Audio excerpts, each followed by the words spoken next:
Five, four, three, two, one. I'm from a place where the girls are always looking pretty. You might have heard of us, we call it Shy City. We build champions here who define gritty. We don't do excuses, we don't do pity. Rose is coming back stronger, that's a guarantee. Cutler's coming back too, he's beastly. Throwing it to Marshall, the title's ours easily. Black Hawks are winning titles, trophy looking massive. Don't forget about the Cubs, Sox, Crosstown Classic. With so much greatness, we gotta show bravado. You got your boys Ambro and Mike Mercado.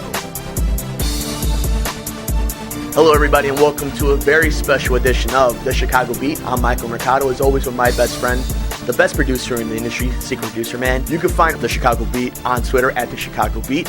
You can like us on Facebook at The Chicago Beat. And of course, you can see all our work at thechicagobeat.yolasite.com. And today we decided we really wanted to get the show off today. Today we're not going to be talking about the Chicago Bears going to 4-2 after beating the New York Giants on Thursday Night Football. We're not going to talk about the Chicago Bulls in Rio versus the Washington Wizards as Derrick Rose stood on the bench with a sore knee. We're not going to talk about the Blackhawks defending their Stanley Cup championship. Today, we're going to talk about something that, as a sports fan, as a Chicagoan, has been engraved in my head forever. And it will never go away. As you all know, if you listen to the Chicago Beat, I'm a lifelong diehard Chicago Cubs fan. Now, I do my best to stay unbiased. I do my best to be professional. Today I decided it was a good day to come on and not talk about what happened 10 years ago, but what it has meant to me and what is in my head and what I like to feel the heads of Cub fans that are my age. 10 years ago, the Chicago Cubs would win the National League Central Division Championship, would beat the Atlanta Braves in 5 games, winning Game 5 in Atlanta with Kerry Wood, and would be 5 outs away from going to their first World Series since 1945. But before we get to 5 outs, I want to talk about the regular season. See, 2003 in the city of Chicago, we all know, is the year of the Cubs. For good or for bad, that was fact. That year belonged to the Chicago Cubs. The Bulls were a few years removed from Michael Jordan and their last championship in 1998. The Chicago Bears still were a few years away from going to their Super Bowl in 2006. The White Sox, who were in the middle of their own playoff push, wouldn't win the championship until 2005. The Blackhawks were a long way away from winning 2 Stanley Cups. The Chicago Cubs were the light at the end of the tunnel for this city that was thriving for a championship. And not just thriving for a championship, but thriving for its beloved losers to finally win one. Now, as a Cub fan today, I hate that term, lovable losers, but facts remain that that is what this team has been, and that is what this team is trying to stay away from now. Now, however you feel about the 2013 Cubs, the 2012 Cubs, with Theo Epstein and Jed Hoyer in control and Tom Ricketts as the owner, fact remains is the 2003 Chicago Cubs team changed things in Chicago. They changed expectations. You could just ask the 2004 team. The 2004 team would go in favorites to win the World Series after it did adding players like Derek Lee into the mix. But 03 was different. See, 03 was different, at least to me, in the eyes of that 13-year-old kid back in those days. They came out of nowhere. They were that young, scrappy team. They were that team with that first-year manager from San Francisco, Dusty Baker, who was that close to winning a World Series the year before. You had your first-year ace in Mark Prior, the USC prodigy, coming in. You had the big boy from Texas, Kerry Wood. Even after a devastating injury from Corey Patterson, your 3rd overall pick just a few years before that, you make a move with the Pittsburgh Pirates to get Kenny Lofton and Aramis Ramirez. That 2003 Chicago Cubs teams changed everything in the city of Chicago. It made it that the Chicago market needs a winner. See, because you don't go to New York, you don't go to Boston, you don't go to LA with that mentality of lovable losers. But for some reason, it was okay for this team to have it. 03 changed all of that. Now let's go on and let's move on through the season. Because there's certain moments within the season that kind of represent it, of what this city really meant and what great baseball is in this city. You see, because in 2003, the Chicago Cubs in September would play the St. Louis Cardinals in a 5-game series. Mind you, this was a really good St. Louis Cardinals team. Heading into that season, they were the favorite to win the World Series. The Cubs would play the Cardinals in a 5-game series and take 4 out of 5. Now, many of you may remember that that's the same game that you saw Tony La Russa and Dusty Baker go at it in the bench, and we had the bench emptying brawl. How about the Cubs winning a doubleheader against Pittsburgh at Wrigley to clinch the NL Central? Talking about it right now, Secret Producer Man, I have a smile on my face. Because I can remember the celebration. I can remember the excitement. I can remember what it meant to kind of have that angst off of you. To know that the team that shouldn't be there, the team that almost represents every underdog, at least at that time, was going with the big boys. Was going to make a run at something serious. Now, as special as that regular season was for myself, for any Cub fan, young and old, nothing would prepare us for what we were about to witness. And I'm still not talking about Game 6 of the NLCS. See, before the Cubs can even get to the NLCS, they had to exercise one demon. In 1998, the Chicago Cubs were eliminated and swept by the Atlanta Braves. They got their chance again. And in a 5-game series, in Game 5, Kerry Wood would throw a gem, and the Cubs would beat and exercise in Turner Field the demons of the Atlanta Braves. Now the Cubs are in the NLCS. And this is where I find it fascinating, Secret Producer Man. This is what I find the whole story, the whole scenario of what that 2003 season really was about. In the American League, the Boston Red Sox were one win away from winning the ALCS. And not just winning the ALCS, but beating the New York Yankees to do it. Imagine that. Before we even move on to anything else, 2003 potentially was going to be the Chicago Cubs versus the Boston Red Sox in the 2003 World Series. This is before the Red Sox coming back down 3-0 against the Yankees. This is before anything big came in Chicago like 2 Stanley Cups or a World Series. That right there, Secret Producer Man, is what movies are made from. But somebody decided that it wasn't time for that just yet. Hell, I don't know if we could have handled that. The idea that one of the curses would have finally been lifted. Could you imagine that? Could you just have imagined what that would have been like? Just makes you think. It just makes you think about that. But regardless, the Boston Red Sox would never make it to the World Series that year because they would lose in another very famous play, the Aaron Boone home run. But let's take it back to Chicago.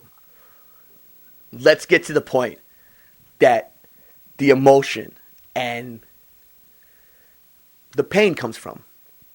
Many people want to blame Steve Bartman. It's not his fault. It wasn't his fault then. It's not his fault now. Sure, you'll have people say it's fan interference. But let me ask you something. How many gold gloves does Moses Alou have? How many times have you seen Moises Alou make that play?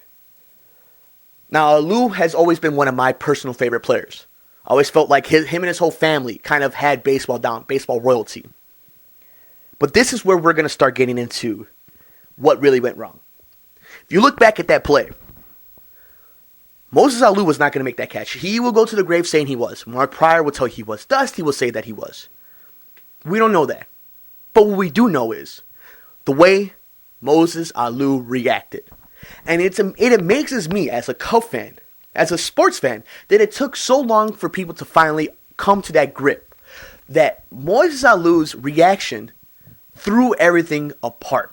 Now, if you watch 5 Outs, a documentary done on Comcast Sportsnet Chicago to air tomorrow, they talk about that. Sammy Sosa is one of the first people to say, after you see Moses Alou lose it, this team unraveled.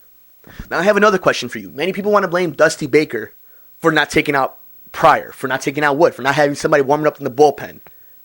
Some people want to blame Dusty for having him pitch over 130 pitches in September to make that playoff push. I don't blame Dusty for any of that because your job, Dusty Baker, was to win a World Series. You want to know where he messed up, at least in my opinion? Watch that video again, as painful as it may be for some of you. That 8th inning, watch it. Why did nobody go out to the mound? Why didn't anybody gather the troops, calm everybody down? Why is Moses Alou out there throwing a tantrum? Makes no sense, right? Because the very next play, Alex Gonzalez, a shortstop who all season only had 10 errors at shortstop. Very reliable shortstop. Makes an error, botches a double play ball, and the rest is history, at least in infamy in the city. So why bring all this up? Even though it's the 10-year anniversary, why bring it up? You go on social media, on Facebook, on Twitter, Instagram. You look at people's text messages, people's conversations to each other. In the city of Chicago, this is something that will live on forever. Something that would be engraved in our thoughts. It almost, metaphorically speaking, has a theme to it. You can't let your ego get too big. You can't think you have something wrapped in a bag. You call it a Cubby occurrence. I call it a cruel twist in faith. That the Cubs have never been that close again. That the Cubs have never won a playoff game since then. 2003 means more than just the Cubs not making it to the World Series. 2003 is everything that is beautiful and terrible about sports. You had a city that believed, that was ready to explode, and in a matter of moments had it ripped away from them. You have a fan base that has thrived on being lovable losers, that has thrived in its friendly confines. But for one moment, for one season, truly believed that they were champions. And I ask you as Cub fans, I ask you as sports fans, I ask you as Chicagoans, can you name another team since that 2003 Cubs team that brought as much emotion? Again, you all know me as a lifelong, diehard Chicago sports fan, diehard Cub fan. I do this radio show doing my best to be as unbiased as I can. And there's nothing I've told White Sox fans more than that 2005 team to enjoy it, because God knows how long it comes between. But even that 05 White Sox team that won the World Series, that was arguably the best team in baseball, second best when it came to record, didn't nearly capture the imagination and emotion that that 03 Cubs team did. And a lot of that has to do with the Cubby curse, the Cubby occurrence. We all know that's not true. We all know that the fact that management has been terrible, that you've gone through over 15 managers, that your minor league system has been bad. We all know that that's the problem with the Cubs, not a curse. But let me ask you, didn't that moment, didn't that ending look like it? And that's what it is. It's almost unreal. To this day, 10 years later, that 2003 Cubs team still seems unreal. From the way it started to the way it ended. I think about it that, what if, how many people thought they would see the Cubs win a World Series after that? How many people will never get that chance? How many grandparents, how many fathers, how many mothers missed maybe the one opportunity to see a Cubs team win a World Series? These are the thoughts of a Chicago Cub fan right now, on this day. Because we look at what's in front of us. We look at a team that's won 60 games. You look at a team that you hope knows what they're doing, but you're worried that they don't. You're looking at a city that has a lot of questions in the air when it comes to their basketball and football team. Sometimes, these moments that we live for in sports end up being the ones that hurt us the most. Now, I don't want to come off as just so sappy and this is the worst thing that ever happened.